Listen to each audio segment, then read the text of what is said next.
কিভাবে বারিলতি রাজকচু ১ ও ২ চিনবেন? অরিজিনাল বারিলতি রাজকচু ১ চাষ।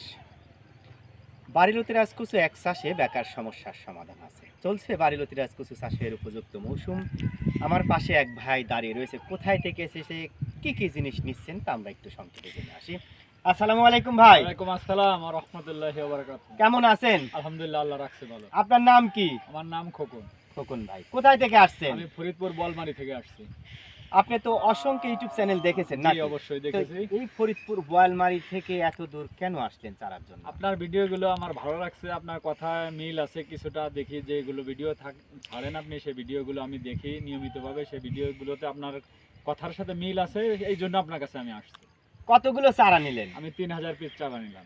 আর কি কি নিলেন? আর খেজুরের গুড় নিলাম। ফরিদপুরও তো বিখ্যাত ছিল, এখন পাওয়া যায় না, তাই আপনাদের এখান থেকে খেজুরের গুড় নিলাম। আর পটলের চারা নিব আপনার কাছ থেকে। প্রিয় দর্শক, ভালো বীজ ভালো ফসল, কেবল সুস্থ সবল বীজ থেকে সুস্থ সবল ফসল আশা করা যায়।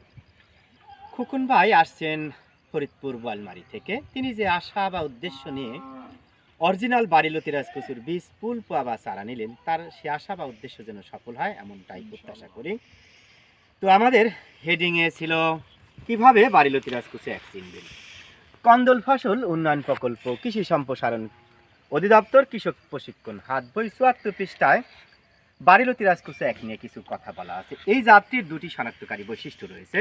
জাতটি ১৯৮৮ সালের দিকে অবমুক্ত করা হয়, যার প্রথম শনাক্তকারী বৈশিষ্ট্য পাতা এবং বোটার সংযোগস্থলে লালচে চিহ্ন, এবং দ্বিতীয় শনাক্তকারী বৈশিষ্ট্য লতিটা সামান্য চেপ্টা। কিভাবে বারিলতি রাজকচু ২ চিনবেন?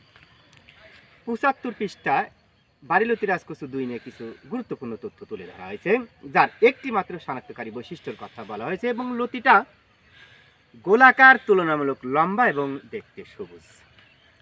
জাতটি ২০০৮ সালে অবমুক্ত করা হয়। বাড়ি দিতে বাংলাদেশ, এতে agriculture art research IT institute, অর্থাৎ বাংলাদেশ কৃষি গবেষণা প্রতিষ্ঠান।